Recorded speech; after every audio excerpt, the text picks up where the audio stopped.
आज हम इन दो टॉपिक्स को कवर करने लगे हैं। ये दोनों टॉपिक रिलेटेड हैं टेक्निकल एसईओ से। ठीक है, ये दोनों हमारे जो टॉपिक हैं वो टेक्निकल एसईओ के टॉपिक्स हैं।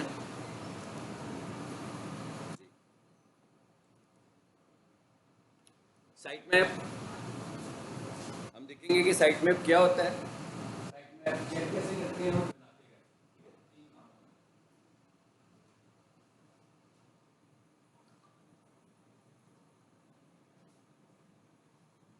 साइट मैप होता क्या है? जिस तरह किसी भी जगह जाते हैं हम तो उस जगह का कोई ना कोई मैप होता है, ऐसे ही है ना।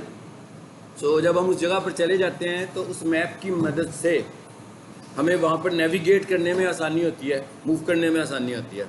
लेकिन फॉर एग्जांपल या यूँ कह लें कि जैसे हम किसी जगह पर जाएं और हमारे पास वहाँ का एड्रेस हो, चाहे वो गूगल के ऊपर लोकेशन हो, चाहे वो पोस्टल एड्रेस हो, तो हमारे लिए उस जगह को एक्सेस करना ज़्यादा आसान है।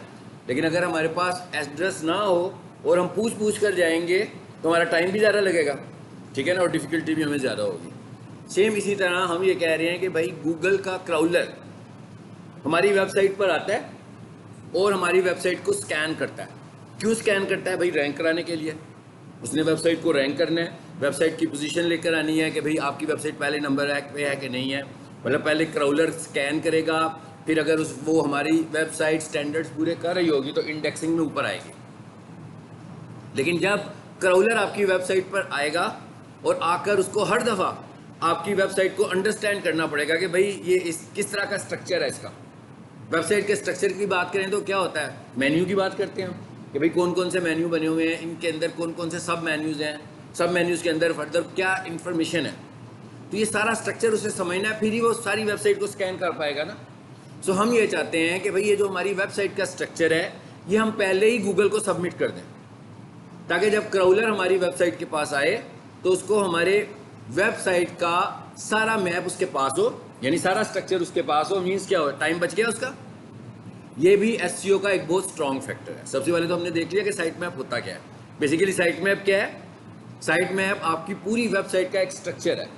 अब इसका मतलब ये नहीं है कि हम वेबसाइट को मेन्यूज बता रहे हैं। आपको मैंने ये पहले बताया हुआ है कि गूगल जब आपकी वेबसाइट को रैंक करता है तो उसको वेबसाइट के ग्राफिक्स नहीं देखने, उसे वेबसाइट का डिज़ाइन नहीं देखना, उसे क्या देखना है, वेबसाइट का कोड। यानी कोडिंग से देखकर वो आपको रैंक कर रहा होता है। कोडिंग में वो चीज़ें देख रहा होता है कि जो चीज़ें उसने आपको बताई हैं क्या वो उस पर हैं कि नहीं है। इसका मतलब क्या हुआ कि साइट मैप में भी वो डिज़ाइन, हालांकि मैंने सारी बात डिज़ाइन की है, बात तो मैंने डिज़ाइन की है, मगर वो डिज़ाइन को नहीं चेक करेगा, बल्कि वो उस मैप को चेक करेगा और उस मैप से सारा उसको पता लग गया। बिल्कुल ऐसे ही ना जैसे मूवीज़ में दिखाते हैं कि भाई किसी जगह पर जाते हैं खजाने की तलाश में और हाथ में एक मैप पकड़ा होता है उन्होंने, है ना, उसी मैप की मदद से वो जगह पर जा रहे होते हैं। तो अगर वो उनके पास मैप नहीं होता तो टाइम तो बहुत वेस्ट होता है। सेम इसी तरह अगर हम मैप गूगल के हाथ में पकड़ा दें अपनी वेबसाइट का कि ये मैप है, लेकिन आपने ये याद रखना है कि जो मैप है ये डिज़ाइन नहीं है, ये कोड है। सबसे पहले तो मैंने आपको कोशिश की कि समझाऊं कि मैप होता क्या है। आई होप समझ आ गया कि साइट मैप क्या है। अब एज ए एसईओ डिज़ाइनर हमें ये देखना है कि जिस वेबसाइट की हम एसईओ कर रहे हैं क्या उसका साइट मैप है, बना हुआ है पहले कि नहीं बना हुआ। क्या मे बी डेवलपर ने बना दिया हो, लेकिन डेवलपर ये साइट मैप आपको समझ आ रही होगी उसी वक्त बनाएगा जब उसे एसईओ की सेंस होगी। अगर उसे देखें, जब क्लाइंट किसी से वेबसाइट बनवाता है तो वो उसे अपना डिज़ाइन बताता सारा, ठीक है ना। वो उसके जेहन में ना कुछ है, ना डेवलपर के जेहन में है कि वेबसाइट ने रैंक करना है। वो तो सिर्फ सेटिस्फाई कर रहा है क्लाइंट को कि वेबसाइट का डिज़ाइन कैसा होगा। सो मे बी उसने बना दिया हो अगर उसे थोड़ी सेंस है एसईओ की, लेकिन अगर उसे एसईओ की सेंस नहीं है तो बेसिकली ये डिज़ाइन का हिस्सा नहीं है, क्योंकि डिज़ाइन का हिस्सा तो वो है जो देखने वाली चीज़ है। तो ये देखने से तो ताल्लुक़ रख ही नहीं रहा क्लाइंट के, विजिटर के देखने से ताल्लुक़ ही नहीं है। साइट मैप कोई भी विजिटर किसी वेबसाइट का नहीं देखेगा। हाँ, मैं देखूंगा क्योंकि मैं एसईओ एक्सपर्ट हूँ। सो मैंने देखना है बार बार आकर के भाई ये जिसका मैं काम शुरू कर रहा हूँ क्या इसका साइट मैप बना हुआ है कि नहीं बना हुआ। लेकिन मैं उसकी वेबसाइट से कोई इन्फॉर्मेशन लेने के लिए नहीं देख रहा, मैं तो उसकी वेबसाइट को रैंक करवाने के पर्पज़ से ये सब कुछ देखना चाहता हूँ। लेकिन जो विजिटर्स हैं, जो व्यूअर्स हैं आपकी वेबसाइट के, उन्होंने तो साइट मैप नहीं देखना आपका। साइट मैप किसने देखना है? क्राउलर ने देखना है, ठीक है। सो अब हम पहले तो ये देखने लगे हैं कि क्या जिस वेबसाइट को हम रैंक करना चाह रहे हैं, जिसकी हम एसईओ करना चाहते हैं, मतलब ये एसईओ का पार्ट आएगा, पहला तो ऑडिट का पार्ट आएगा कि भाई चेक कर लो कि इसका साइट मैप बना भी हुआ है कि नहीं बना हुआ। तो अब चेक कैसे करना है, इसके लिए हमें इसकी फाइल का पता होना जरूरी है। ऐसे ही है ना, फाइल का नाम पता होगा तभी पता लगेगा ना कि भाई साइट मैप है कि नहीं है, चेक करना है उसको। सो साइट मैप की जो फाइल होती है उसका नाम क्या होता है जी, साइट मैप डॉट एक्सएमएल। अभी तक हम जो बातें कर रहे थे HTML कर रहे थे ना, बार बार हम HTML फाइल की बात कर रहे थे, लेकिन आज ये जो दो फाइलें पढ़ रहे हैं हम, ये दोनों ही HTML फाइलें नहीं है। पहली फाइल का नाम क्या है, अच्छा ये नाम फिक्स है, जितनी भी वेबसाइट्स होंगी सबका साइट मैप जो होगा उसका नाम यही होगा। मतलब हर वेबसाइट के साइट मैप का नाम यही है, इससे में कहीं रेफरेंस नहीं आ रहा, वेबसाइट का नहीं आ रहा ना इसके नाम में, किसी जगह पर हम ये नहीं बता रहे ये वेबसाइट कौन सी है, लेकिन हर किसी की वेबसाइट की साइट मैप का नाम तो यही होगा, मगर हर किसी के साइट मैप का स्ट्रक्चर डिफरेंट हो सकता है, होगा ना डिफरेंट। भाई हर किसी की वेबसाइट का डिफरेंट मेन्यू है, इसका मतलब क्या हुआ, उसने जो साइट मैप बनाया होगा उसके अंदर जो डाटा पड़ा होगा वो तो एक जैसा नहीं हो सकता, मगर फाइल का नाम सिमिलर है। हर वेबसाइट के साइट मैप का नाम एक ही है जी। यहां तक बात समझ में आई? यानी हमें पहले ये पता लगा कि साइट मैप है क्या, फिर हमने देखा साइट मैप की जो फाइल होती है उसका नाम क्या होता है। अब हम ये देख रहे हैं कि भाई मैं ये देखना चाहता हूं कि भाई किसी खास वेबसाइट का क्या साइट मैप बना हुआ है कि नहीं बना हुआ। ठीक है, सो अक्सर मैं प्रोफेशनल किचन वाली वेबसाइट खोलता हूँ, पहले तो हम इसी को देखते हैं। ये मैंने वेबसाइट का URL लिखा। अब मैं क्या बता रहा हूँ कि साइट मैप को आपने चेक कैसे करना है। भाई हमें कैसे पता लगेगा कि ये साइट मैप है कि ये साइट मैप नहीं है? देखने का क्या तरीका है, स्लैश पूरी वेबसाइट का URL लिखा, एंड पे जाकर क्या लिखा मैंने, एंड पे लिख दिया मैंने साइट मैप डॉट एक्सएमएल। बस किसी भी वेबसाइट को मैंने, जब मेरे पास कोई बंदा कहेगा भाई मेरी वेबसाइट की एसईओ कर दो, तो जब मैं उसका एसईओ ऑडिट कर रहा हूँ तो उसमें बहुत सारे फैक्टर जो हम कर रहे थे, उनमें से एक फैक्टर ये भी है कि भाई चेक करो कि उसका साइट मैप है कि उसका साइट मैप नहीं है। फाइन, मैं इस पर आया जी, क्या पता लग रहा है ना? और आप देख रहे हैं एक और कोडिंग आपके सामने आ गई है। ऐसे ही है, आप समझ रहे होंगे कि शायद अब ये कोडिंग भी हमें समझनी है। नहीं समझनी है हमने, ये कोडिंग हमने नहीं करनी, ये कोडिंग हमने करनी ही नहीं है, ये फाइल हमने बनानी नहीं है, ये फाइल ऑटोमेटिकली बन जाएगी हमारे लिए। कैसे बनेगी अब वो तरीका देखते हैं। अभी तो हमने ये देखा कि इसको चेक कैसे करना है, मतलब कोई भी वेबसाइट हो।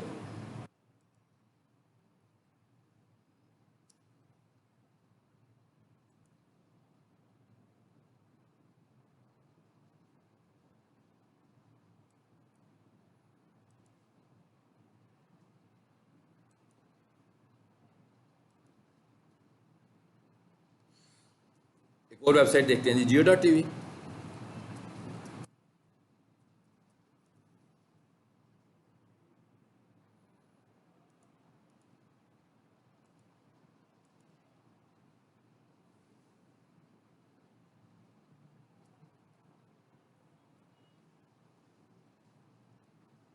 ये क्या हुआ, साइट मैप से रीडायरेक्ट हो रही है फाइल, देख रहे हैं आप? इसका मतलब है इन्होंने साइट मैप को रीडायरेक्ट कर रहे हैं वेबसाइट के ऊपर इस वक्त। वो नहीं खुल रहा इनका, ये प्रीस्टेशन की वेबसाइट खुली नहीं है। अच्छा जी, कोई और वेबसाइट देख लेते हैं।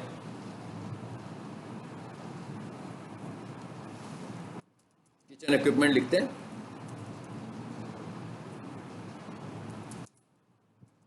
मैं चाह रहा हूँ कि वो वाली वेबसाइट भी देखें जिसका साइट मैप नहीं है, जो जिसकी एसईओ हुई होगी उसका तो साइट मैप होगा ना।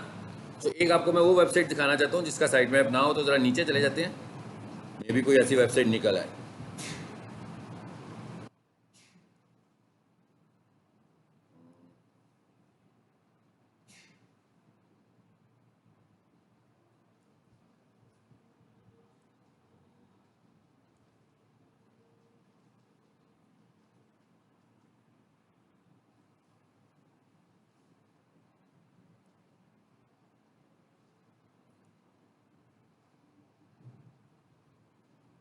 ये कौन सी है जी, द लिटिल किचन। इस पर क्लिक करो जरा, ये नीचे आ रही है, तो मैं सपोज कर रहा हूँ कि मे बी उसने एसईओ ना की हो क्योंकि काफ़ी नीचे थी है।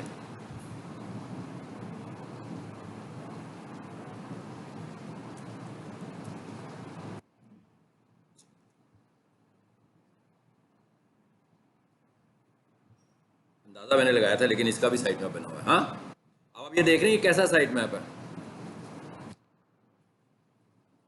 पर क्या लिखा हुआ है, यूज्ड एसईओ। इसका मतलब क्या हुआ, ये वाली वेबसाइट सीएमएस वेबसाइट है और इसका जो साइट मैप बना हुआ है वो किस में बना हुआ है, योस्ट प्लगइन में। मैंने आपसे कहा था ना कि कोडिंग से हम एसईओ करते हैं कोडिंग वाली वेबसाइट की, और जो वर्डप्रेस की वेबसाइट होगी उसकी एसईओ के लिए हमें प्लगइन की ज़रूरत है। इसको भी हम आगे जाकर देखते हैं, इस टॉपिक को भी।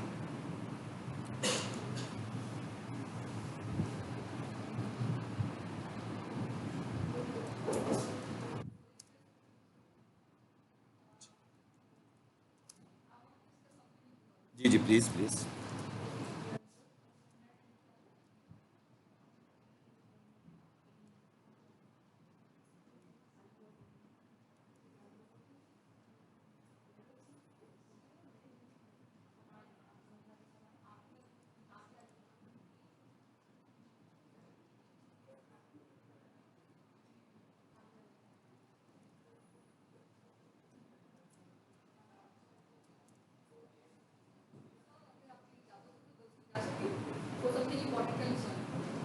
लेक्चर का हेड होगा, बाकी वो आप दोनों जैसा मुनासिब समझते हैं। ठीक है।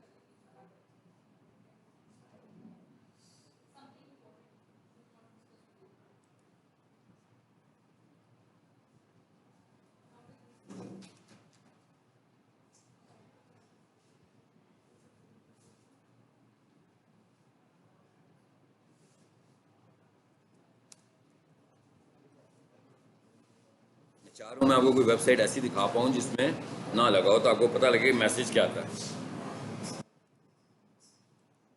खुल गई है किप्स की वेबसाइट, चलें इसको देख लेते हैं।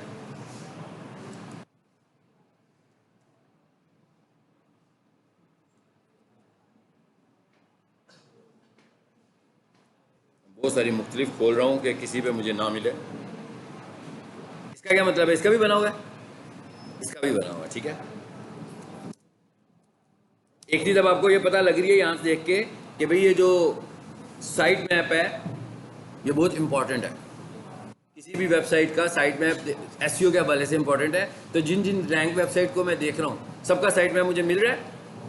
चलिए अब मैं ज़रा और नीचे आता हूँ, कोई ऐसी वेबसाइट देखते हैं जो कि स्टार्स की बनी हो लेकिन स्टार्स की ना हो, स्टार्स कॉलेज वालों के, ये देखते हैं।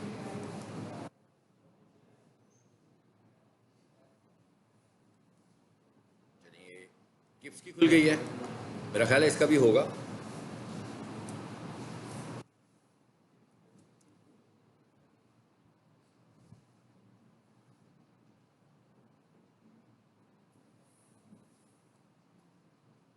इसका नहीं है।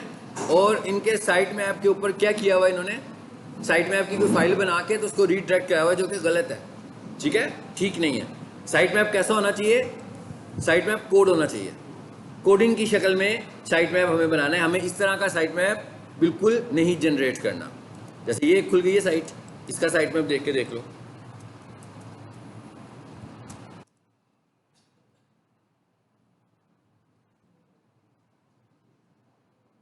एनीवेज अब इनकी वेबसाइट का साइट मैप नहीं है, लेकिन इनकी वेबसाइट आज रिस्पॉन्स नहीं कर रही है पीक सोल्यूशन की। अब देख रहे हैं बंद हुई है, किसी वजह से डाउन है। तो जिस वेबसाइट का साइट मैप नहीं आएगा ना उस पर 404 का एरर जनरेट होगा। और 404 का एरर भी हमारा पढ़ा था, हमने शायद प्रीवियस क्लास में पढ़ा था ना। बेसिकली मैं तो साइट मैप चेक कर रहा हूँ ना, और क्रॉलर भी देखेगा कि वो साइट मैप है कि नहीं है। चलो बड़ी मेहरबानी है, थैंक यू। कहीं पर तो एरर जनरेट हुआ। तो यहाँ पर क्या आ गया जी, 404 का एरर आ गया। अच्छा, कुछ 404 एरर आप देख रहे थे सिंपलेस्ट फॉर्म में आ रहे थे, ये ज़रा कलरफुल फॉर्म में आया।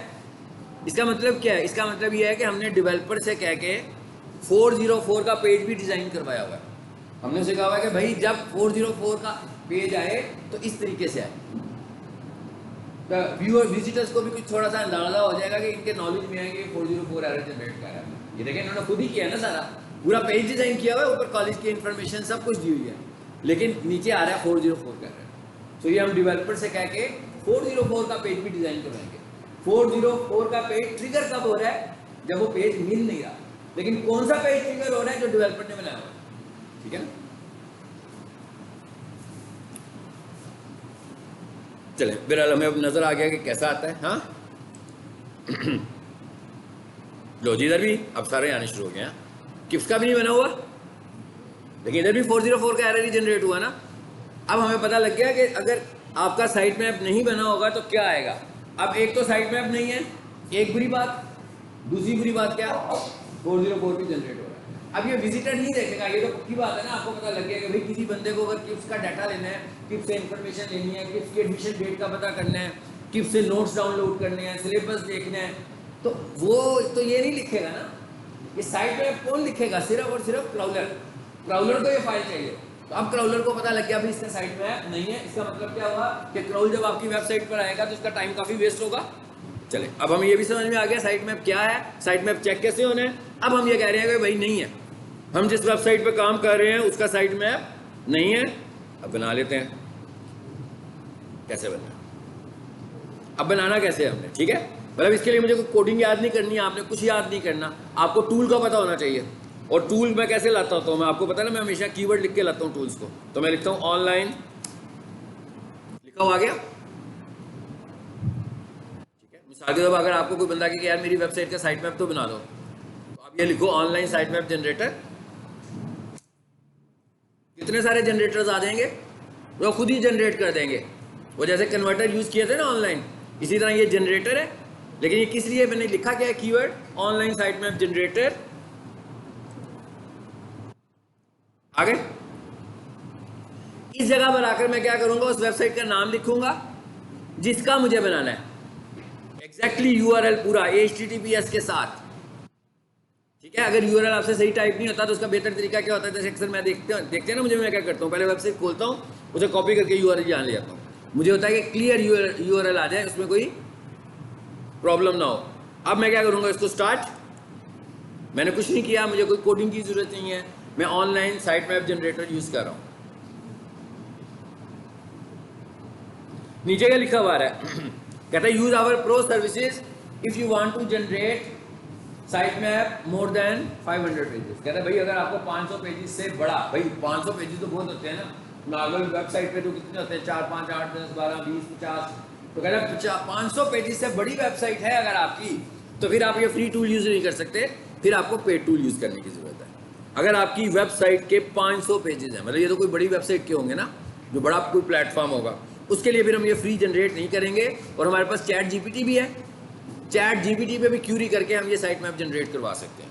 लेकिन चैट जीपीटी से ज़्यादा बेहतर ये वाला टूल है, ठीक है।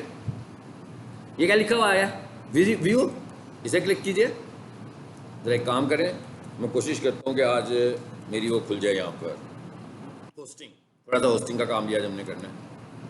ये क्या लिखा हुआ आ गया, डाउनलोड, इस पर क्लिक करें। पहले उसने जनरेट किया, फिर उसने कहा व्यू कर लो, अब वो क्या कह रहा है, इसे डाउनलोड कर लो, डाउनलोड करें।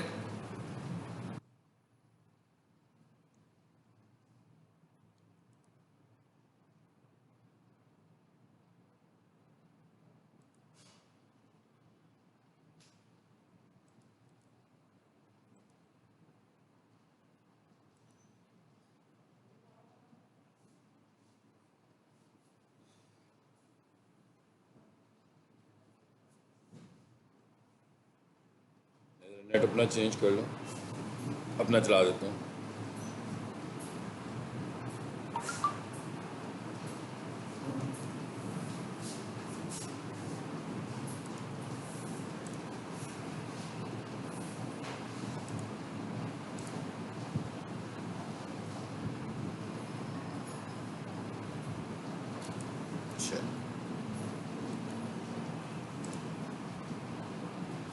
चलो ये डाउनलोड हो गया, इस पर क्लिक कीजिए, ये आ रहा है, ये मैंने फोल्डर पे गया हूँ, देखें डाउनलोड होके आ गया साइट मैप मेरे पास।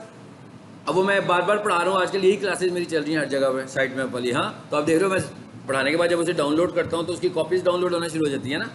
जैसे एक चीज़ ध्यान में रखिएगा कि आपके पास एक साइट मैप की फाइल होनी चाहिए बस। अगर आपने पहले भी डाउनलोड किया है तो हम क्या करें, उसको डिलीट कर दें। लो जी, मैं इसको डिलीट कर देता हूँ, ये भी साइट मैप ही लग रहा है मुझे, है ना, इसे भी मैं डिलीट कर देता हूँ। ये अब आया मेरे पास, जो लेटेस्ट आया, इसका मतलब क्या हुआ, ये नाम ठीक नहीं है। साइट मैप वाली फाइल का नाम एग्जैक्टली क्या होना चाहिए, साइट मैप डॉट एक्सएमएल। आगे पीछे इसके कुछ नहीं लगा सकते, स्पेस भी नहीं। हाँ क्या हुआ है, हाँ एक और आ गई है ना, वो एक और होगी, नीचे जाकर देखो, ये मुझे लगता है डिलीट ही नहीं हुई। अब मैं इसका नाम चेंज करने जा रहा हूँ, F2 रीनेम के बटन पे गया और इसके नाम के साथ से ये सब कुछ, स्पेस भी मिटाई है मैंने, स्पेस भी कैरेक्टर है, याद रखिएगा ये नाम होना चाहिए एग्जैक्टली। इसका मतलब क्या हुआ कि जब आप साइट मैप बना रहे हैं और आपको लग रहा है कि भाई पहले भी आपके इस फोल्डर में एक साइट मैप पड़ा हुआ है, तो पहले उसको डिलीट कर ले ताकि उसकी कॉपी ना आए, क्योंकि मुझे जो अपलोड करना है साइट मैप वो ये करना है। जैसे मुझे अपलोड जो फाइल करनी है index.html करनी है ना, उसके आगे पीछे भी कुछ नहीं लिखा होना चाहिए, एग्जैक्ट वही नाम, फिक्स नाम, रिजर्व नेम है वो। इसी तरह यहाँ पर क्या नाम है, साइट मैप। ये साइट मैप हमारा बन गया। अब मैं क्या करूँगा, जहाँ पर मेरी वेबसाइट पड़ी हुई है मेन रूट के ऊपर, मतलब जहाँ से मेरी इंडेक्स फाइल चल रही है वहीं पर मैं क्या करूँगा, अपना साइट मैप भी चला दूंगा। ये एक और डाउनलोड कर रहा था ना मैंने, डबल क्लिक हुए थे ना, सो एक से ज़्यादा डाउनलोड हुए थे इसलिए वो आ रहा है। अब मैं इसको यहाँ से कॉपी करता हूँ फॉर एग्जाम्पल, और मैं कहता हूँ आपको समझाने के लिए सपोज बता रहा हूँ कि भाई ये वेबसाइट थी, ठीक है, ये है ना मेन रूट जहाँ पे सब कुछ पड़ा हुआ है। तो ये मैंने पढ़ाने के लिए पहले भी एक कॉपी की हुई है, इसको डिलीट कर दें क्योंकि मैंने इस पूरी वेबसाइट को अपलोड करना है, तो यहाँ पर लाकर मैं उसको पेस्ट कर दूंगा। अब जब मैं इस पूरे प्रोजेक्ट को होस्टिंग में जाकर अपलोड करूंगा तो क्या हुआ, साइट मैप भी साथ चला गया। इसका मतलब क्या हुआ, साइट मैप भी लाइव हो गया। चलो ये एक बात खत्म हो गई हमारी। अच्छा, अब जो दूसरी बात थी हमारे पास वो क्या थी, यहां से जरा वेबसोल को भी खोल लेते हैं। और ये क्या है, ये होस्टिंग की कंपनी है, इनका मैं होस्टिंग अकाउंट जरा खोल रहा हूँ। भाई वेबसाइट को लाइव करने के लिए होस्टिंग की जरूरत है ना।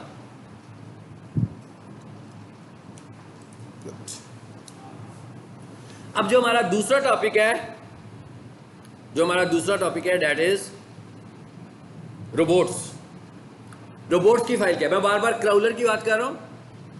बेसिकली रोबोट्स की फाइल क्राउलर के लिए हम बना रहे हैं कि भाई क्राउलर जब आपकी वेबसाइट पर आएगा, स्कैन करेगा, तो उसने आपकी वेबसाइट को किन रूल्स के साथ स्कैन करना है, ये सारी इंफॉर्मेशन हम रोबोट्स की फाइल में बताएंगे।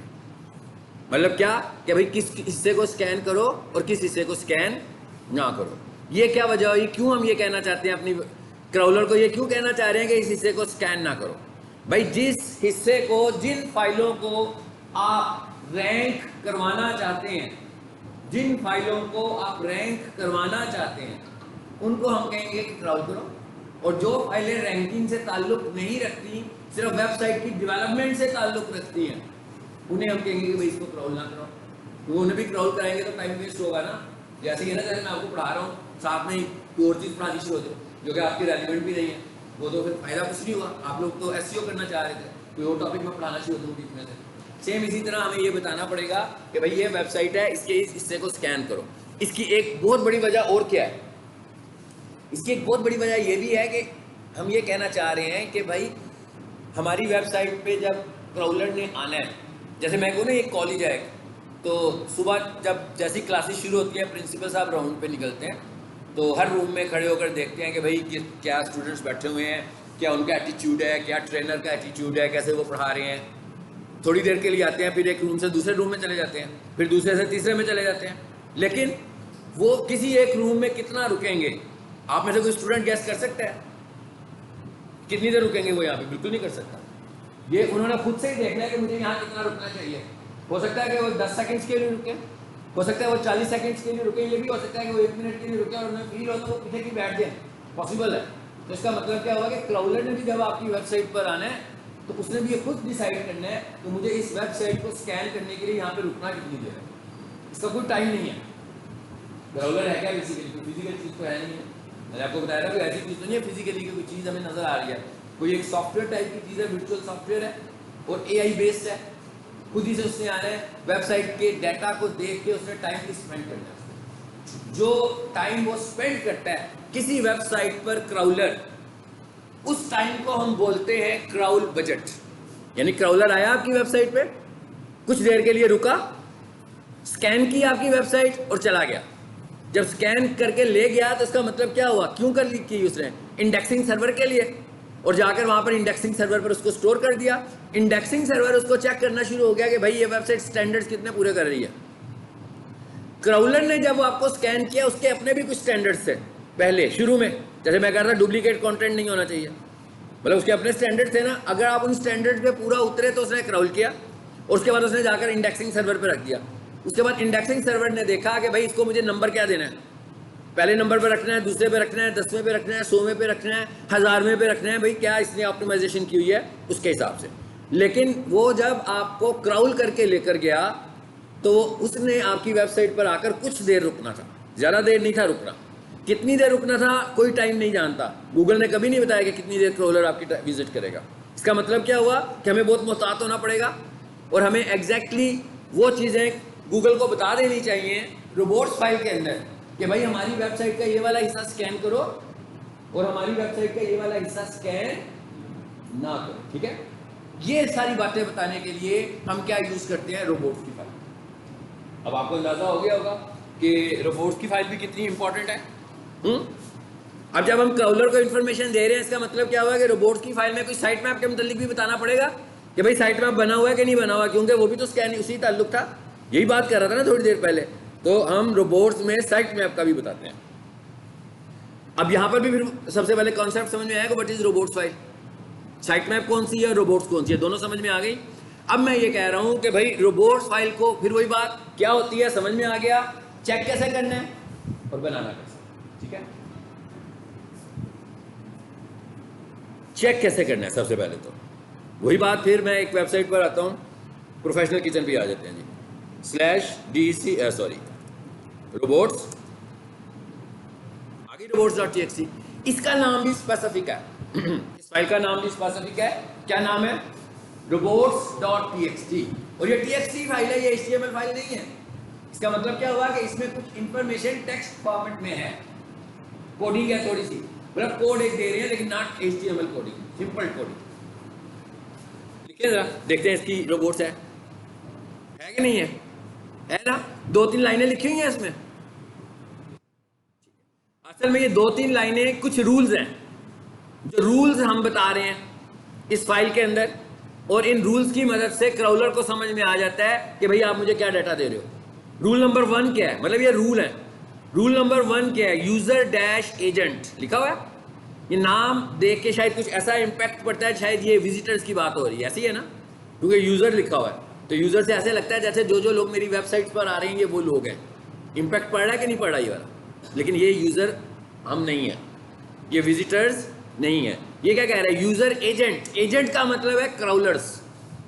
कहता है भाई कौन कौन से क्राउलर को आप अलाउ करना चाह रहे हैं कि वो आपकी वेबसाइट को स्कैन करें। हम कौन कौन से क्राउलर्स को अलाउ करना चाहते हैं कि वो जब आए क्राउल करने तो क्या हम उन्हें अलाउ करते हैं वो हमारी वेबसाइट को क्राउल करें कि ना करें, करना चाहिए ना। तो हमने आगे क्या लगाया हुआ, स्टैरिक। स्टैरिक क्या होता है, एक वाइल्ड कार्ड है, और इस वाइल्ड कार्ड का मतलब होता है ऑल। स्टैरिक क्या है, एक वाइल्ड कार्ड। अगर आप लोगों ने ऑफिस वगैरह सीखा हो, ठीक है, कोई फाउंडेशन कोर्स किया हो, कुछ बेसिक कंप्यूटर जानते हो, तो उसमें वाइल्ड कार्ड का एक कॉन्सेप्ट होता है। ये 2 वाइल्ड कार्ड्स होते हैं, एक स्टैरिक होता है और एक क्वेश्चन मार्क होता है। सो स्टैरिक होता है ना, वो ग्रुप ऑफ कैरेक्टर्स को रिप्रेजेंट करता है। तो इसका मतलब क्या हुआ, स्टैरिक बहुत सारे कैरेक्टर्स आ गए, मतलब बहुत कुछ सब कुछ। तो मैंने क्या कहा, यूजर एजेंट कॉलन स्टैरिक, ये एग्जैक्टली ऐसे ही लिखना है हमने, यूजर एजेंट कॉलन स्टैरिक। इसका मतलब क्या हुआ, इसका मतलब हुआ कि भाई जितने भी क्राउलर्स हैं सबको मैं अलाउ कर रहा हूं कि वो मेरी वेबसाइट को आके स्कैन करें, यानी क्राउल करें। सो इसका मतलब क्या हुआ, एक तो ये लाइन हमें लाजमी लिखनी चाहिए अपनी रोबोट्स फाइल में।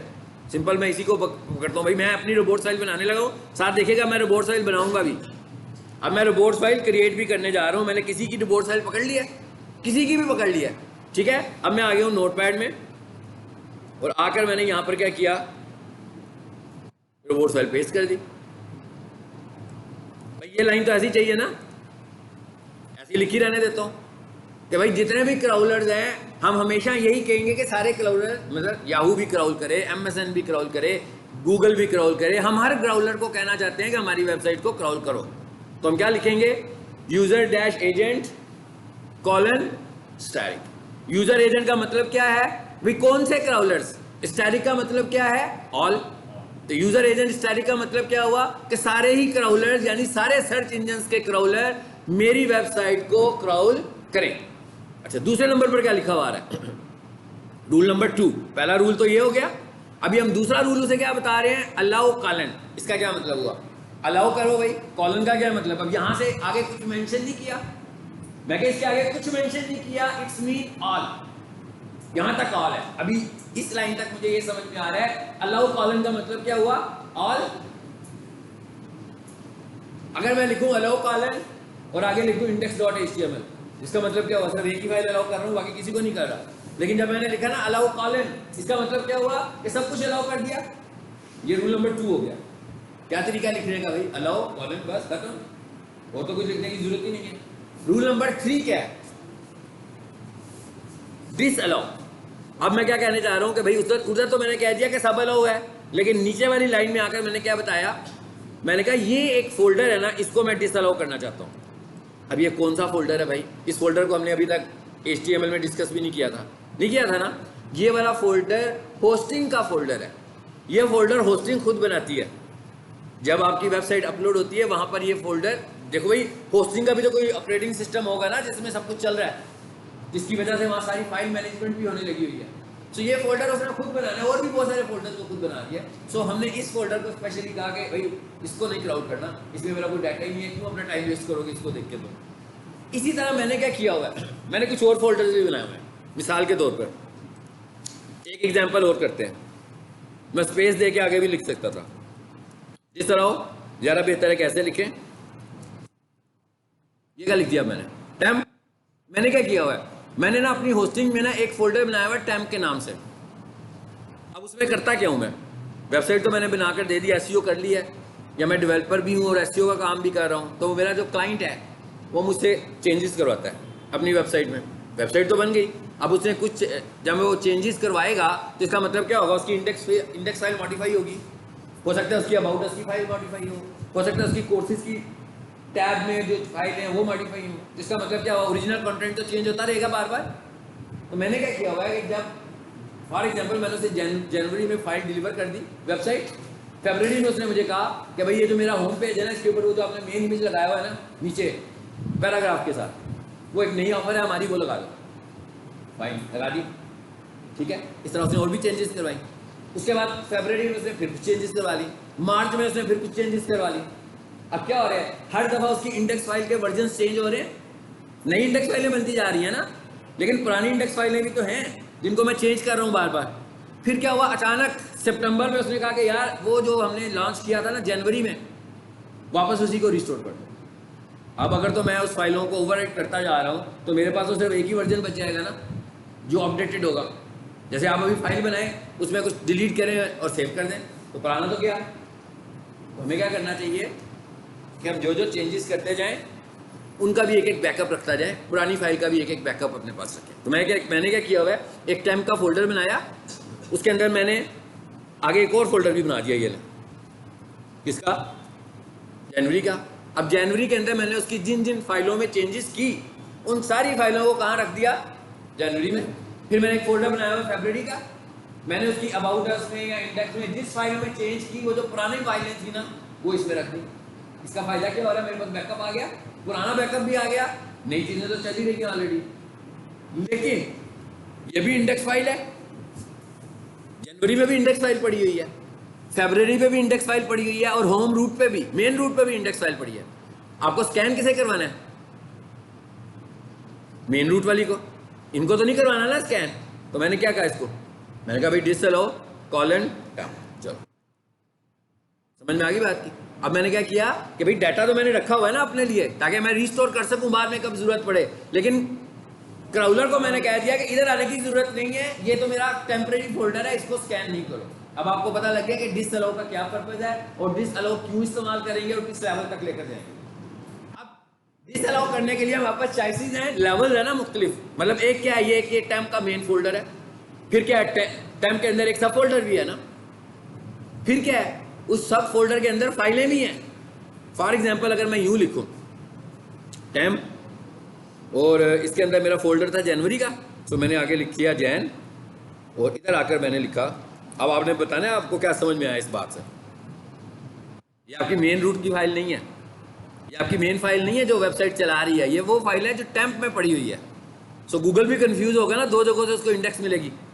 सो मैंने इसको ब्लॉक कर दिया, मैं ब्लॉक कर रहा हूं इसको, मैंने टर्म इस्तेमाल किया ब्लॉक, मैं यहाँ जो लिख रहा हूँ ना डिसअलाउ में, वो सब ब्लॉक कर रहा हूँ। मैं क्रॉलर को कह रहा हूँ इन्होंने नहीं देखना, आपने इन चीज़ों को इग्नोर कर दो। अब क्या होगा इसमें? क्या इसमें पूरा टेम्प का फोल्डर ब्लॉक हो रहा है? नो, इसमें सिर्फ एक फाइल ब्लॉक हो रही है, और वो कौन सी? index.html। अगर मैं इसको हटा दूंगा ना, इसको, इसका मतलब क्या हुआ? अब मैं क्या ब्लॉक कर रहा हूं? जनवरी के अंदर वाली सारी फाइलें। अब अगर मैं इसको भी हटा दूं, इसका क्या मतलब होगा? मैं क्या ब्लॉक कर रहा हूं? टेम्प के अंदर चाहे तो सब फोल्डर्स, चाहे सब फोल्डर्स के सब फोल्डर, और उन फोल्डर्स में पड़ी हुई फाइलें, सब कुछ ब्लॉक कर दो। ठीक हो गया? यानी हमने 2-3 रूल्स देखे। सबसे पहले हमने क्या कहा कि भाई कौन कौन से सर्च इंजन के क्रॉलर, फिर हमने क्या कहा अलाउ क्या करना है, फिर हमने क्या कहा डिसअलाउ क्या करना है, और आखिर में हमने क्या बताना है। ये बढ़ सकता है ना, अगर आपको कुछ और, जैसे मैं लेक्चर दे रहा हूँ आपको अभी, तो मैं क्या करता हूँ, मेरे पास होस्टिंग में इतनी स्पेस पड़ी हुई है, तो मैं ऑनलाइन अपने लेक्चर को सेव करने के लिए अपनी ही होस्टिंग में रख लेता हूँ। तो मैंने क्या किया हुआ, फिर भाई मैंने ये किया हुआ है, समझ आई बात की? एक वीडियोज़ का फोल्डर बनाया हुआ है और वहाँ पर अपनी वीडियोज़ रखी हुई हैं। भाई इनको तो क्रॉल नहीं करवाना ना, ये तो मैंने वैसे ही बैकअप के तौर पर यूज़ कर रहा हूँ अपने, तो इसको भी मैंने यहाँ पर क्या कर दिया, डिसअलाउ। तो ये डिसअलाउ का कॉन्सेप्ट है। अच्छा, अब आगे क्या लिखा हुआ है अपने साइट मैप, और आखिरी रूल हमने क्या बताना है, हमने, क्योंकि उसने आपके साइट मैप को ऐसे चेक करना है, उसने आपकी रिपोर्ट फाइल को देखना है, और रिपोर्ट फाइल के अंदर उसने देखना है कि आप क्या अलाउ कर रहे हैं, क्या डिसअलाउ कर रहे हैं। अगर आपने साइट मैप बनाया हुआ है तो गूगल कहता है कि भाई इसमें होना चाहिए आपका साइट मैप का लिंक। अब यहाँ पर मैं क्या दे रहा हूँ, साइट मैप का लिंक दे रहा हूँ। इसका मतलब क्या हुआ, इसलिए मैंने पहले साइट मैप बनाया, पहले रिपोर्ट्स नहीं बनाई। मैंने आपको बताया कि पहले साइट मैप बना लो, उसके बाद इसका लिंक यहाँ पे ले आओ। तो अभी हमने जो लिंक दिया हुआ है वो क्या दिया हुआ है? अगर फॉर एग्जांपल आपकी वेबसाइट ये नहीं है, कोई और वेबसाइट है, फॉर एग्जांपल मैं कहता हूँ भाई मेरी वेबसाइट थी ये, सपोज समझाने के लिए मैं कह रहा हूँ कि मेरी वेबसाइट थी ये stars/ आ गया, इस पे राइट क्लिक करो, कॉपी करो, हो गया कॉपी।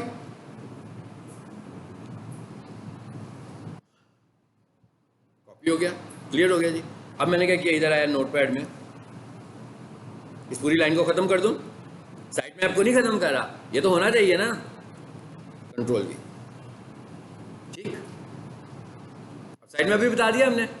अब क्या हुआ, मेरी रिपोर्ट फाइल बन गई, आपने देखा मैंने किसी की रिपोर्ट फाइल पकड़ी और चेंज कर दी है। ऐसे ही है, खुद लिखना चाहता खुद लिख लेता, किसी की लिख दी, लेकिन अब तो ये किसी की नहीं लग रही आपको। अगर आपको ये नहीं चाहिए तो इसको निकाल दो। अगर आपको डिसअलाउ कुछ नहीं करवाना, इसे निकाल सकते हैं, लेकिन इधर पहले जो लिखा हुआ आ रहा है एक डिसअलाउ, वो काफी है मेरे लिए। हाँ, बन गई। अब हमने क्या करना है, इसको सेव करना है। कैसे? आप लोगों ने करवाना है सेव। मैं फाइल में जाता हूँ, शाबाश, आप लोगों ने सेव करवाना है। क्या करें, सेव एज, कहाँ कहाँ पे से इसको रखना है, इस फाइल को उस जगह पे रखना है जहां पर आपकी इंडेक्स की फाइल पड़ी हुई है, जहां पर आपकी साइट मैप की फाइल पड़ी है। तो सपोज कर रहा हूं मैं कि भाई ये मेरा प्रोजेक्ट है, कौन सा प्रोजेक्ट मैं एग्जांपल के तौर पर आपको दिखा रहा था, यहाँ से ये वाला है ना, ये जगह में आ गई। ये देखें यहाँ रोबोट्स भी नजर आ रही है आपको। अब हम मुझे क्या बनानी है, ये भी रोबोट्स ही है ना, इसका मतलब मैंने पहले भी रखी हुई है बनाकर, इस फाइन कोई बात नहीं है। मैं यहाँ कर लिखता हूँ रोबोट्स, लिख दिया। txt लिखने की जरूरत नहीं है, नीचे तो ऑलरेडी txt आ रहा खुद ही, तो ये खुद ब खुद ही अपडेट हो जाएगी मेरी फाइल। सेव करें, क्लियर हो गया, बन गई फाइल। 2 फाइलें बना ली, XML भी बनाई, वो तो ऑनलाइन जनरेट करवा ली। रोबोट की फाइल तो मैंने किसी की भी भाई पकड़ी, उसको मॉडिफाई किया और अपनी कर लिया, और बाद में सेव करके अपने रूट पे रख दिया। कोई कॉपी शॉपी नहीं है ये, हाँ, ये सब कुछ यहाँ बना है। अच्छा, अब जरा आए इसकी एक स्लाइड, मैं जो इतनी देर से बोल रहा हूँ, जरा एक स्लाइड भी आपको दिखाता हूँ इसकी, ताकि आपको ये भी पता लग जाए कि मैंने जो बताया ये नोट्स की सूरत में, अगर आप घर में जाके इसे पढ़ना चाहें तो आप पढ़ भी सकते हैं। सो मैंने जीब एंड सन्स पे आता हूँ, यहाँ पर PDF होगा, नहीं सॉरी गलत जगह पे आ गया, ठीक है। ये फाइलें मैंने आपसे शेयर की हुई हैं, अगर आपसे कोई फाइल ना खुल रही हो, आप लोगों ने मुझे बता देना है कि भाई ये वाली फाइल आपसे नहीं ओपन हो रही है, तो फिर मैं उसको देख लूँगा। यहाँ पर आओ, रोबोट्स लिखें,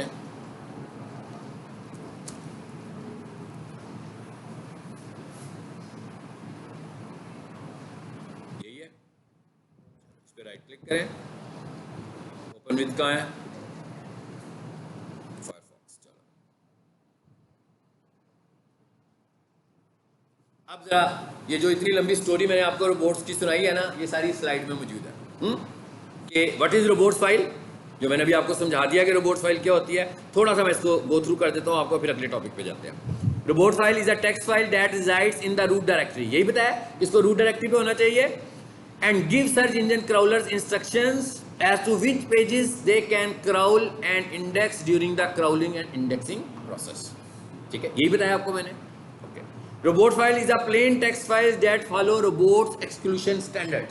कहता है भाई ये रोबोट के एक्सक्लूशन स्टैंडर्ड्स को फॉलो करता है। भाई ये जो 4 लाइनें लिखी थी वही तो रोबोट एक्सक्लूशन स्टैंडर्ड्स है कि भाई क्या इंक्लूड करना है और क्या एक्सक्लूड करना है। Robot file consist of 1 or more rules, यही पढ़ा ना हमने, तो उसमें रूल्स डिफाइन करते हैं हम। थोड़े से रूल्स थे, क्या अलाउ और क्या डिसअलाउ, ये रूल है। और नीचे है each rule blocks are allows for crawler to specified full path in that website. कहता है उस वेबसाइट का कौन सा हिस्सा है जिसको उसने स्कैन करना है और जिसको उसने स्कैन नहीं करना। रोबोट एक्सक्लूशन स्टैंडर्ड्स, कहता है ये जो रूल्स हैं इनको हम रोबोट एक्सक्लूशन स्टैंडर्ड्स या रोबोट एक्सक्लूशन प्रोटोकॉल भी कहते हैं। इनको रोबोट एक्सक्लूशन स्टैंडर्ड्स या रोबोट एक्सक्लूशन प्रोटोकॉल्स भी कहते हैं जी। What happen if you don't have a robot file. अब आपको इसका तो पता लग गया ना कि भैया अगर आपने रोबोट फाइल नहीं बनाई होगी तो क्या होगा। भाई क्राउलर ने आना है, सबसे पहले तो रोबोट को ही ढूंढना है। अगर रोबोट नहीं है तो पूरी की पूरी वेबसाइट को स्कैन करेगा। वो थोड़ा सा क्राउल बजट लेकर आया। अब आपको समझ में आ गया ना क्राउल बजट क्या है। वो थोड़ा सा समझ में आया कि नहीं आया, पैसे नहीं है, टाइम है। वो थोड़ा सा क्राउल बजट लेकर आया, सपोज करें 10 सेकंड्स का। 10 सेकंड में उसने जब आपकी वेबसाइट को स्कैन करना शुरू किया तो शुरू में उसने उन वेबसाइट को स्कैन कर लिया जो कि स्कैन आप नहीं करवाना चाहते थे और चला गया। इसका मतलब क्या हुआ कि क्राउलर आया तो था लेकिन काम तो ना हो पाया जो करना चाहिए था उसको। लेकिन अगर हमने रोबोट्स की फाइल बनाई होती तो हमने बता दिया होता कि भाई ये फाइलें इन्हें क्राउल करो, तो इसका मतलब वो सिर्फ उसी को क्राउल करता जिसको हम बता रहे थे, तो क्राउलर ने उसको क्राउल कर लेना था। तो अगर नहीं बनाएंगे तो ये नुकसान होगा कि गलत चीज़ों को स्कैन करके ले जाएगा वो, ठीक है। और वो उनकी इंफॉर्मेशन देगा, फिर नेक्स्ट विजिट पे आएगा, फिर दूसरी को स्कैन करके ले जाएगा। तो इसलिए हम कहते हैं हम उसको बता देंगे भाई इसको स्कैन करो और इसको स्कैन ना करो। What happen if accidentally block search engines from accessing my website। अच्छा, अब इसमें क्या है, बेसिकली इसके अंदर जो हम रूल डिफाइन कर रहे हैं उसमें हम ब्लॉक कर रहे हैं ना। हम कह रहे हैं भाई इसको करो इसको ना करो। अब क्या हुआ, आपसे गलती से ब्लॉक हो गया, कुछ गलती से भी हो सकता है और इंटेंशनली भी आपने ब्लॉक किया कुछ देर के लिए। जैसे मैं कहता हूँ कि मेरे क्लाइंट ने मुझे कहा मेरी वेबसाइट में ना कुछ चेंजेस चाहिए। सो मैंने क्या किया, मैंने इस रोबोट की फाइल में आकर कुछ देर के लिए अपने होम पेज को ब्लॉक कर दिया कि भाई क्योंकि इसमें चेंजेस हो रही हैं तो अभी इसको वो क्राउल ना करे। अब मेरी चेंजेस जो थी वो 10-15 दिनों में कंप्लीट हो गई, लेकिन मैं भूल गया सब कुछ। अब मेरे जहन से सब कुछ निकल चुका हुआ है। ये हुआ क्या था, मैंने किया क्या हुआ है, मैंने रोबोट्स की फाइल में कुछ चेंज की है, मुझे लग रहा है मैंने रोबोट्स बनाया हुआ है। वो पुराना सीन मेरे जहन में चल रहा है कि जब मैंने रोबोट्स बनाया था और वो सीन मेरे जहन से निकल गया जब मैंने उसे ब्लॉक किया था। अब मैं ब्लॉक करके बैठा हूँ और परेशान भी हो रहा हूँ कि क्या हो रहा है भाई, इंडेक्सिंग नहीं हो रही मेरी वेबसाइट की, रैंकिंग नहीं बढ़ रही मेरी। तो असल में हुआ क्या हुआ है, मैंने मैनुअली ब्लॉक किया हुआ है। सो क्राउलर मुझे खुद नहीं बताएगा, गूगल मुझे खुद नहीं बताएगा कि भाई आप तो ब्लॉक करके बैठे हुए हैं। ये मुझे खुद से मैनुअली देखना पड़ेगा। तो अगर आप ब्लॉक करेंगे तो ये आपको खुद से चेक करना है। अगर आपने गलती से ब्लॉक कर दिया तो ये गलती आपके साइड से है ना, तो इसको आपको खुद ही ठीक करना है।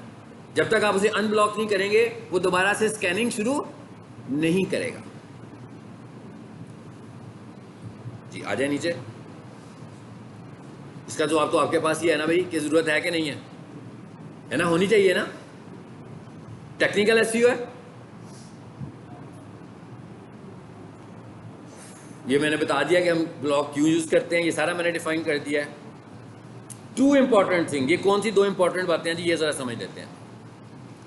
The first thing that any rule you add are directives only, this means it is the search engine to obey and follow the rule. कहता है ये कोई शर्त नहीं है, कहता है आप उसको डायरेक्टिव दे रहे हो, इन्फॉर्मेशन दे रहे हो कि भाई इस तरह है, लेकिन ये कोई अब अदालत में केस नहीं लेके जा सकते आप कि भाई हमने तो ये लिख दिया था हमारी वेबसाइट क्यों नहीं रैंक हो रही। कहते हैं ये उसने आपको सिर्फ रैंक करवाने के लिए एक फीचर बताया कि आपने इस तरह करना है, लेकिन आप इसे चैलेंज नहीं कर सकते गूगल को कि हमने ये लिखा हुआ क्यों नहीं हो रहा। हो सकता है कोई और रीजन हो, किसी और वजह से वो उसको स्कैन ना कर रहा हो, ठीक है। तो कहता है भाई ये सिर्फ डायरेक्टिव है, कोई ऑर्डर नहीं दे दिया आपने उसको, और ऐसे नहीं है कि लिख दिया तो ऐसा ही होगा। दूसरे नंबर पर वो क्या कहता है, दूसरे नंबर पर वो ये कहता है कि ऐसा हो सकता है कि आप किसी पेज को डिसअलाउ कर दो लेकिन उसके बावजूद वो क्राउल हो रहा हो। कैसी बात है, यानी मैंने कहा डिसअलाउ लेकिन फिर भी वो क्राउल कर रहा है। उसकी वजह क्या हो सकती है? उसकी वजह ये हो सकती है कि मैंने अबाउट अस के पेज को कहा भाई डिसअलाउ, इसे क्राउल नहीं करो, इसमें जरा मैं काम कर रहा हूँ अभी। लेकिन मेरा जो होम पेज है, होम पेज के ऊपर मेरा एक लिंक है, जब कोई बंदा उस लिंक पे क्लिक करता है तो वो कहाँ ले जाता है उसको? अबाउट अस पे, यूजर। इसका मतलब है यूजर अगर उधर जा रहा है तो क्राउलर जब होम पेज पर आएगा वो भी उस लिंक को देखेगा, तो उस लिंक के ऊपर जो यूआरएल है उसको वो भी क्राउल कर देगा। इसका मतलब क्या हुआ? इस तरह क्राउल हो रहा है। तो अगर आप चाह रहे हो कि आप पूरा 100% क्राउलिंग को रोकना चाहते हैं तो फिर हमें क्या करना पड़ेगा? हमें लिंक्स को उस वक्त तक रिमूव करना पड़ेगा, नहीं तो क्राउलिंग होगी। अगर अब देखिए उस फाइल को तो हमने रोक दिया उधर जाकर, लेकिन दूसरी जगहों पर जो लिंक्स हैं, फॉर एग्जांपल अबाउट अस के आपकी पूरी वेबसाइट में 10 लिंक है। इसका मतलब क्या हुआ कि वो जो 10 लिंक्स, देखो भाई फुटर में भी लिंक होता है ना, और बहुत सारी जगहों पे लिंक्स होते हैं। तो कहते हैं अगर आप चाहते हैं कि 100% क्राउलिंग स्टॉप हो जाए उस पेज की, तो फिर हमको क्या करना पड़ेगा? लिंक्स को भी टेम्परेरी तौर पर बंद करना पड़ेगा। जैसे आपको मैंने बताया ना, हैश कर देते हैं, लेकिन हैश करने से ज़्यादा मुनासिब है कि आप लिंक रिमूव करें, क्योंकि हैश क्या होता है? हैश की शक्ल भी कुछ 404 की तरह की है ना? यानी आप जब हैश लगा के क्लिक करते हैं तो क्या होता है? कहीं पर भी नहीं जाता, वहीं पर ही रहता है। तो वो भी मिसलीड ही कर रहा है ना किसी को, कि हम कह तो यही रहे हैं कि ये लिंक है लेकिन वो मूव नहीं कर रहा है। इसलिए लाइव वेबसाइट के ऊपर हैशेस का इस्तेमाल हमें ज़्यादा नहीं करना चाहिए। अगर हमें लग रहा है कि ये हमारा लिंक नहीं है, रिमूव हैश, ठीक है? हाँ, जब तक मैं प्रैक्टिस कर रहा हूँ, डिज़ाइन कर रहा हूँ, उस वक्त मैं यूज़ करता हूँ, डजेंट मैटर। लेकिन जब मैंने उसे लाइव कर लिया है तो मुझे उसे रिमूव नहीं करना। चलो अब आगे चलते हैं और आते हैं। ये तो हमने देख ही लिया, रूल्स नज़र आ गए आपको सारे, वही जो मैंने अभी बताए थे। कहता है रूल क्या है? User agent. रूल क्या है? डिसअलाउ। रूल क्या है? अलाउ। एंड रूल क्या है? Site map. यही रूल डिफाइन किया हमने। और नीचे आ जाएं, ये यूज़र एजेंट को एक्सप्लेन कर रहा है जो मैंने भी एक्सप्लेन किया था। गूगल का जो क्राउलर है उसका नाम होता है गूगल बॉट, ठीक है? और नीचे ये एक लिंक दिया हुआ है। अगर आप घर जाकर मुख्तलिफ सर्च इंजन के क्राउलर्स के नाम देखना चाहते हो, कि जैसे मैं कहूँगा भाई मैं सिर्फ एक ही क्राउलर को बताना चाह रहा हूँ, तो नामों का पता होना ज़रूरी है ना। तो इस लिंक पे क्लिक कीजिएगा तो मुख्तलिफ सर्च इंजन के क्राउलर नेम्स आपके पास आ जाएंगे। डिसअलाउ भी हो गया, अलाउ भी हो गया, साइट मैप भी हो गया। वर्चुअल रिपोर्ट फाइल किसे कहते हैं? हाँ, वर्चुअल रिपोर्ट फाइल का मतलब है कि भाई अभी हमने फाइल बनाई आपके सामने, मैंने रिपोर्ट फाइल फिजिकल थी ना, सेव भी की जिसके ऊपर, लेकिन जो हमारा CMS है उसके ऊपर हम फिजिकल रिपोर्ट फाइल नहीं बनाते बल्कि वर्चुअल रिपोर्ट फाइल बनाते हैं। वर्चुअल रिपोर्ट फाइल का क्या मतलब है कि भाई SEO का प्लगइन यूज किया, उसके अंदर जाकर सेटिंग कर देंगे रिपोर्ट फाइल की, यानी वो डिस्क के ऊपर फाइल सेव नहीं हो रही है, ठीक है? सो CMS के अंदर जो फाइल्स होती हैं रोबोट्स की, उन्हें हम क्या बोलते हैं? वर्चुअल रोबोट्स फाइल, ठीक है? अब इसको भी देखते हैं, इसको भी देखते हैं। कैसे देखते हैं? जरा रिकॉर्डिंग को रोकें, अब रिकॉर्डिंग चला लेते हैं।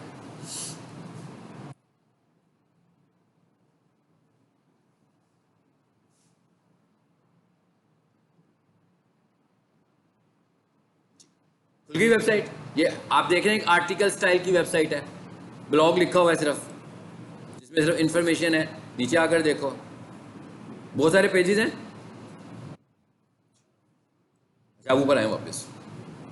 अब मैंने इसके कंट्रोल पैनल में कैसे जाना है? जैसे वो कोडिंग वाली वेबसाइट है, उससे तो मैं सी पैनल से मैंने कहा था ना, उस पर जाएंगे। अभी मैं आपको अपलोड करना भी सिखानी है, देखते हैं आज के कल, लेकिन अपलोड करना भी हम सीखते हैं उसको। लेकिन इसका कौन सा पैनल है? वर्डप्रेस की जो वेबसाइट होती है इसका ये वाला पैनल होता है, WP एडमिन। अगर आप इसकी वेबसाइट में कुछ चेंजेस करना चाह रहे हैं, ऑन साइट चेंजेस करनी है जिसमें आपको वेबसाइट की ज़रूरत है, तो ये WP एडमिन लूँगा, ये लाइव चेंजेस हो जाएंगी सारी। ये जी मैंने लिखा WP एडमिन, देखें ये वाली स्क्रीन आ गई।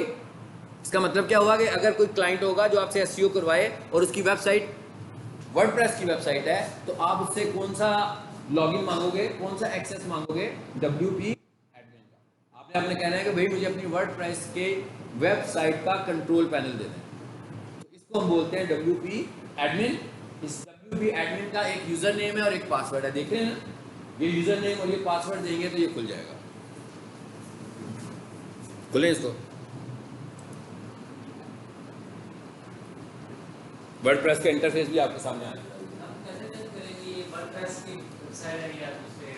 ये कैसे जज करेंगे, किसको बताया भाई, पढ़ाया हुआ मैंने। जल्दी से बताया, मैंने कुछ टॉपिक को आगे लेकर चलना है। कैसे जज करेंगे, जल्दी से बता दो बाकी के लोग। तो सिंपल है, कंट्रोलिंग में नहीं नहीं, ऐसे नहीं, ऐसे नहीं, ऐसे। एसईओ के हालात ख़राब हुए हैं, ऐसे हुए हैं कि बस यार अब एसईओ का दफ्तर बंद करो और घर जाओ, नए टॉपिक पर चले हैं। इंटरेस्ट लेवल भी ख़त्म हुआ है और मुश्किल भी लग रहा है। मैं कह दो बातें, इंटरेस्ट लेवल भी ख़त्म हुआ है। और आपको ये बताऊँ, ये पूरी डिजिटल मार्केटिंग में आपने देखा सबसे लंबा मॉड्यूल है ये। फेसबुक के 4-5 लेक्चर्स मैंने करवाने हैं, गूगल ऐड के 3-4 लेक्चर्स मैंने करवाने हैं, यूट्यूब के 2-3 लेक्चर्स मैंने करवाने हैं सब। और सबसे ज़्यादा इंटेलेक्चुअल टॉपिक है ना, वो ये एसईओ वाला है, जिसमें आपकी इंटेलिजेंस का इस्तेमाल है। मैंने आपको CMS डिटेक्टर्स बताए थे, CMS डिटेक्टर्स। शुरू में जब मैंने शुरू किया था ना ये काम, मैं कहा भाई कैसे देखोगे, ये लिखा है cmsdetector.com, आ गया। मैंने सिर्फ लिखना था CMS डिटेक्टर, मैंने क्योंकि खोला हुआ है तो वेबसाइट आ गई है ना, अदरवाइज तो मैंने लिखना था CMS डिटेक्टर, तो ये वेबसाइट नीचे लिस्ट में आनी थी। मैं इस साइट पर जाता हूँ, यहाँ पर जाकर मैं उस वेबसाइट का नाम लिखूंगा, इसके मतलब मैं जानना चाहता हूँ कि ये कोडिंग की वेबसाइट है कि उसकी है, ठीक है। आगे URL, जैसे ये वेबसाइट है पीक सोल्यूशन की, मैंने अभी वेबसाइट खोली हुई थी यहाँ पे, हालांकि चल नहीं रही थी बेशक, लेकिन सिर्फ हम ये देखना चाहते हैं कि किस में बनी हुई है, तो इस पर आओ।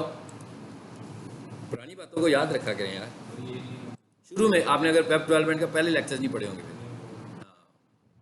ये देखें, जब वेबसाइट एडिटिंग मैंने शुरू की थी ना, पहले लेसन में मैंने बताया था कि डिटेक्ट कैसे करते हैं। ज़रा वापस आएँ, चैनल पर जाएं और वहाँ से जाकर एसईओ को दोबारा से एक दफ़ा रिकॉल करें सारी चीज़ों को, ताकि आपके जहन में कोई चीज़ें मिस ना हो। टॉपिक वाइज शुरू करें, ठीक है, ताकि जब आपको अगर कुछ कन्फ्यूजन हो तो आप अपने कन्फ्यूजन को दूर कर लो। नहीं आ रहा समझ, भाई इसको ले लेते हैं, ये चल गई है। उस वेबसाइट को उसने रिस्पॉन्स ही नहीं किया मेरा ख्याल है ना। चलो इधर आओ,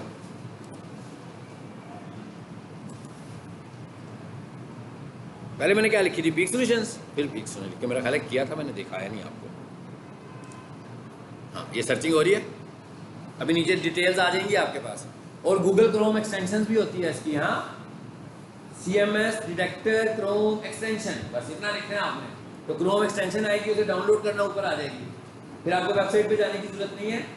वेबसाइट खोलो, क्रोम एक्सटेंशन पे क्लिक करो, वो खुद ही बता देगी कि किसमें है, लेकिन ज़्यादा डिटेल इसमें आएंगी।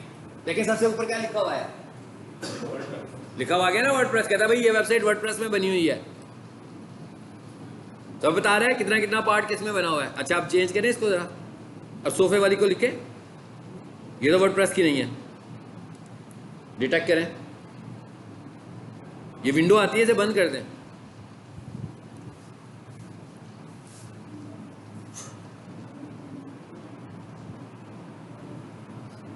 ये कोडिंग की वेबसाइट है,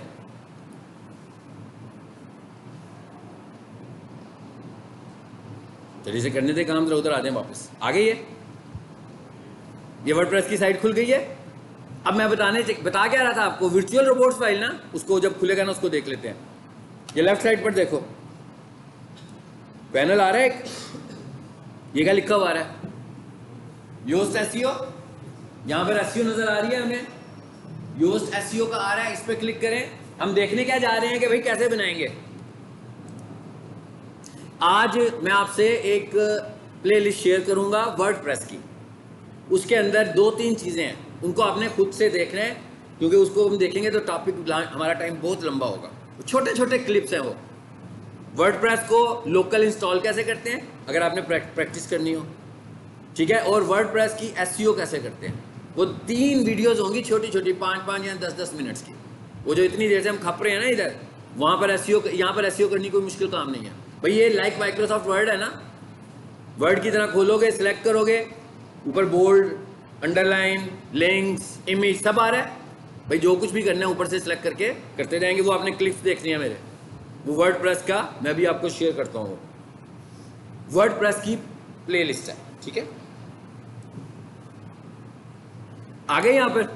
अब मैं किस में आऊँ, योस्ट पे। अब जरा स्लाइड पर आओ, वो क्या कहता है क्या करना है आपको। स्लाइड में देखें, स्लाइड आपको बता रही होगी कि आपने वर्डप्रेस में जाके करना क्या है।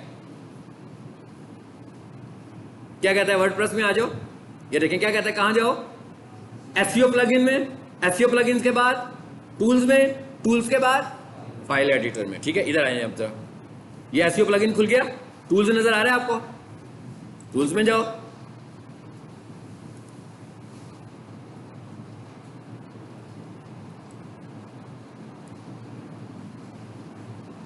क्लिक हुआ टूल्स पे कि नहीं हुआ अभी जी। फिर क्या कहा था, फाइल एडिटर।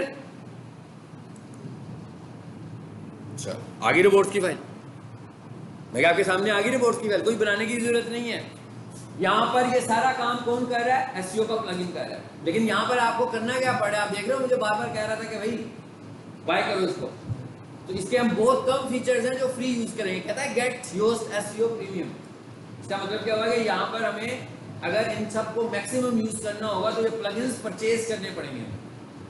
इसका मतलब हम अगर किसी से वेबसाइट बनवाएंगे, हमारा क्लाइंट वेबसाइट बनाए, तो हमें उसे सबसे पहले ये कहना होगा कि भाई जहाँ से आप वर्डप्रेस की वेबसाइट बनवाएं, आपने फ्री प्लगइन्स यूज नहीं करवाने, आपने पेड प्लगइन्स लेने हैं उससे, क्योंकि फ्री प्लगइन्स भी आपकी वर्डप्रेस की वेबसाइट को स्लो करते हैं, ठीक है।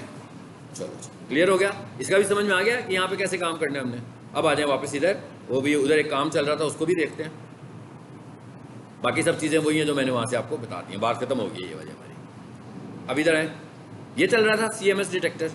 क्या कहता है, कहता है we did not recognise CMS used by sofa carpet washing services. इसका क्या मतलब हुआ कि भाई ये CMS नहीं है। अगर ये CMS नहीं है तो इसका मतलब क्या हुआ, ये कोडिंग है। मैं क्या करिए, CMS is not WordPress, CMS all types of content management system application, जैसे शॉपिफाई है, जैसे विक्स है, जितने भी है ना सभी उसमें आएंगे, सब CMS में आएंगे। अभी मैंने खोला था ना पीक सॉल्यूशंस, देखिएगा जरा क्या बताता है आपको पीक का। एक मेरे पास टेक सेविस के नाम से भी है, वो भी शायद किसी और एप्लीकेशन में बनी हुई है। टेक सेविस लिखें,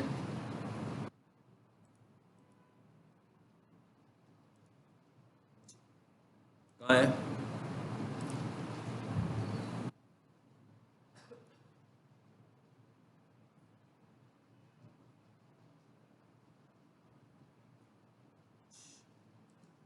ये था पीक सॉल्यूशन। आइए जरा नीचे जाकर देखें, जरा डिटेल देखें इसकी। क्या कहता है, कहता है 54% ये वर्डप्रेस में बनी है, ठीक है। शॉपिफाई में 10%, Laravel, Wix, WooCommerce, the rest, कितने सारे आए हैं बीच में, ये सारे के सारे CMS हैं। सो बेसिकली ये जो CMS एप्लीकेशन है, it's a type of plugins.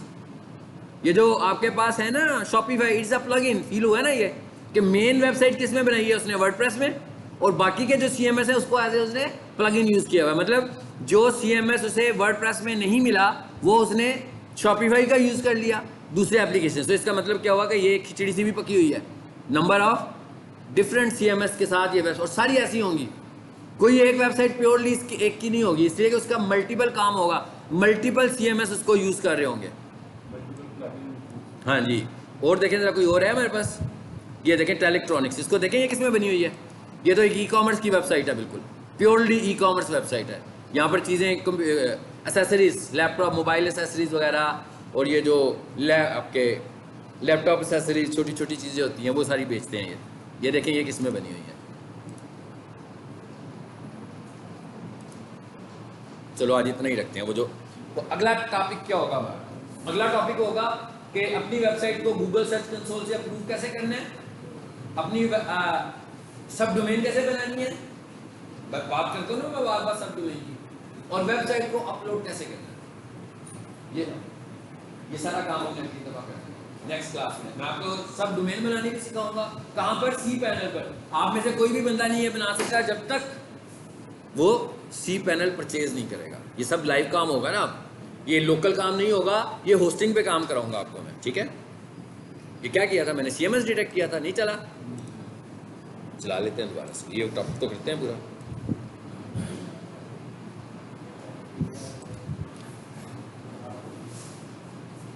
आप लोग ना थोड़े से कूल से हुए हैं, हाँ, अच्छी बात नहीं है। और जो स्टूडेंट्स मुझे शुरू में रिजल्ट दिखाने लगे हुए थे वो तो गायब हुआ, मैं डर गए हैं, वो एसईओ से खौफजदा हुआ मैं सारे। तो मैंने आपसे कहा था कि ये जो टेक्निकल चीज़ है ना इसके अंदर, वो एसईओ है सबसे ज़्यादा समझने वाली चीज़। एकदम ही बंद हो गया नेट। हाँ चलो आगे क्या कहता है, इसमें बनी हुई है वो कॉमर्स 54%। टेलीट्रॉनिक्स किसमें बनी है, मेनली किसमें बनी हुई है, वर्डप्रेस में। ये वाली वेबसाइट भी हमारे पास मेनली वेबसाइट वर्डप्रेस में ही क्रिएट हुई है। अब पता लग रहा है ना क्या है CMS क्या है हमारा। रिकॉर्डिंग बंद। पेन दे।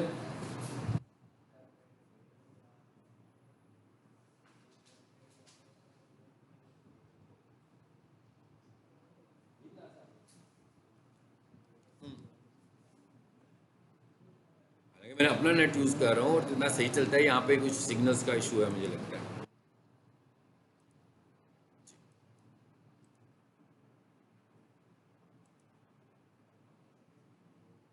ये टेक्स्ट सर्विस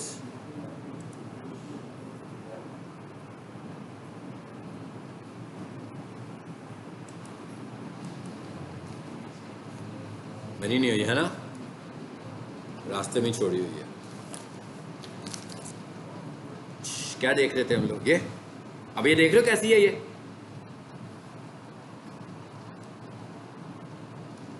ये क्या लिखा हुआ है टेक्स्ट, ये क्या लिखा हुआ है विजुअल। पता लग गया, जैसे माइक्रोसॉफ्ट वर्ड में काम किया हुआ है, लेकिन क्योंकि आपने कोडिंग सीखी है ना, अब आपके पास आएगी। तो अगर आपको इसमें से कोई चीज़ चेंज करनी हो, जैसे फॉर एग्जांपल इसको मेरे कोड के सूरत में चेंज करना है, तो मैं यहाँ से टेक्स्ट पे जाऊँगा, देखें कोड आ रहा है यहाँ पे कोड भी नज़र आ रहा है ना आपको। तो ये जिसको HTML आता है, कोडिंग आती होगी, कोडिंग लगी हुई है, ये इसी लगा हुआ है। देखें अगर फॉर एग्जांपल मैं इसको चेंज करना होगा तो मैं चेंज कर सकता हूँ।